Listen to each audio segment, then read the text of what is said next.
நம்முடைய பிதாவாக்கிய தேவனாலும் கர்த்தராகிய இயேசு கிறிஸ்துவினாலும் உங்களுக்கு கிருபையும் சமாதானமும் உண்டாவதாக. காலைதோறும் கர்த்தரின் வார்த்தை என்ற இந்த பகுதியில் தேவன் நமக்கு கொடுத்திருக்கிற வார்த்தை, கர்த்தருக்கு மகிமை உண்டாவதாக.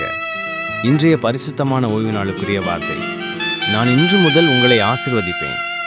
ஆகா 2:19. களஞ்சியத்திலே இன்னும் விதைத்தானியம் உண்டோ? திராட்சைச் செடியும் அத்திமரமும் மாதுளஞ்செடியும் ஒலிவ மரமும் கனி கொடுக்கவில்லையே. நான் இன்று முதல் உங்களை ஆசீர்வதிப்பேன் என்று சொல்லுகிறார் என்றான். ஆகா 2:19. இன்றைய தலைப்பு, உங்கள் ஆசீர்வாதத்தை தடுப்பது எது? மோசே இஸ்ரவேலர்களை எகிப்திலிருந்து வழிநடத்திச் சென்றபோது பெண்கள், குழந்தைகள் லேவி கோத்திரத்தை சேர்க்காமல் சுமார் 6,3550 ஆண்கள் இருந்தனர். என்னாகமம் 1:45 முதல் 46 வரை. வாக்கு பண்ணப்பட்ட தேசத்திற்குள் எத்தனை பேர் பிரவேசித்தனர்? அந்த வயது வந்த தலைமுறையைச் சேர்ந்த யோசுவாவும் காலேபும் மட்டுமே பிரவேசித்தனர். என்னாகமம் 14:30. யோசுவாவையும் காலேபையும் வேறுபடுத்தியது எது? 1. அவர்கள் தேவனுடைய ஊழியக்காரர்கள். யோசுவா ஊழியக்காரன் மற்றும் காலேபு என்று இருவரும் மோசேயின் ஊழியக்காரர்கள் ஆவார்கள். கர்த்தருடைய தாசனாகிய மோசே மரித்த பின்பு கர்த்தர் மோசேயின் ஊழியக்காரனான நூனின் குமாரனான யோசுவாவை நோக்கி, என்னுடைய தாசனாகிய காலேபு வேறு ஆவியை உடையவனாயிருக்கிறபடியினாலும் உத்தமமாய் என்னை பின்பற்றி வந்தபடியினாலும் அவன் போய் வந்த தேசத்தில் அவனை சேரப்பண்ணுவேன். அவன் சந்ததியார் அதை சுதந்தரித்துக் கொள்வார்கள். என்னாகமம் 14:24.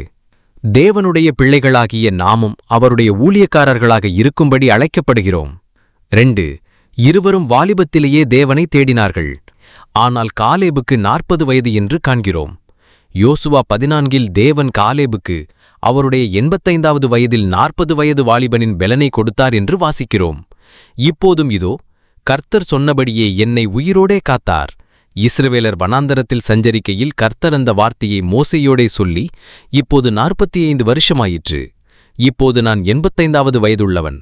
மோசே என்னை அனுப்புகிற நாளில் எனக்கு இருந்த அந்த பெலன் இந்நாள் வரைக்கும் எனக்கு இருக்கிறது. யுத்தத்திற்கு போக்கும் வரத்துமாயிருக்கிறதற்கு அப்போது எனக்கு இருந்த பெலன் இப்போதும் இருக்கிறது. யோசுவா 14:10-11. உங்களுடைய மிகச்சிறந்த வருடங்களை உலகிற்கு கொடுத்துவிட்டு தேவனுக்கு ஊழியம் செய்ய முதுமை வரை காத்திருக்காதீர்கள்.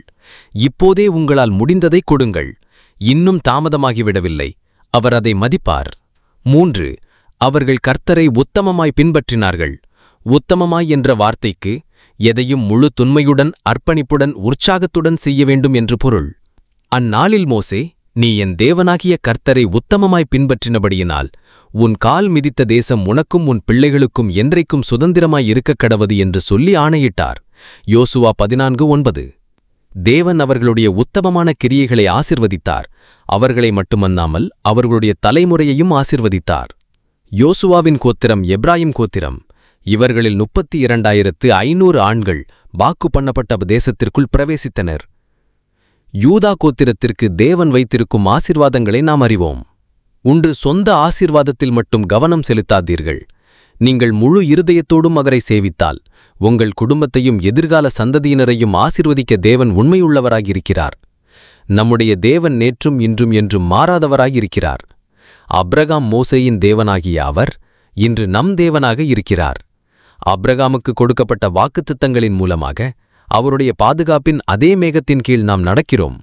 யோசுவாவும் காலேபும் மட்டுமே வாக்கு பண்ணப்பட்ட தேசத்திற்குள் நுழைந்தார்கள். ஏனெனில் அவர்கள் சிறு வயதிலிருந்தே தேவனை உத்தமமாய் பின்பற்றி அவருடைய ஊழியக்காரனாக அவரை சேவித்தார்கள். இஸ்ரவேலர்களை வீழ்த்த செய்யும் 6 பாவங்கள் நம்மையும் வீழ்த்த செய்யும் கூடும். அவை விக்கிரகாராதனை, களியாட்டம், தேவனை பரீட்சை பார்த்தல், விபச்சாரம், முறுமுழுத்தல் மற்றும் விசுவாசமின்மை.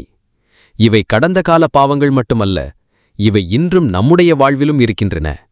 நேரம் ஒதுக்கி உங்கள் இருதயத்தை ஆராய்ந்து பாருங்கள். இந்த பாவங்களிலிருந்து விலகி மனம் திரும்புங்கள். பவுல் கூறுவது போல பாவத்துக்கு விலகி ஓடுங்கள். அப்போது தேவன் நம் ஒவ்வொருவருக்கும் ஆயத்தம் பண்ணி வைத்திருக்கும் வாக்குத்தத்தங்களை நாம் பெற்றுக்கொள்ளலாம். இந்த வார்த்தைகளை கேட்டுக்கொண்டிருக்கிற உங்களை கர்த்தர் ஆசீர்வதிப்பாராக. God bless you. God bless you.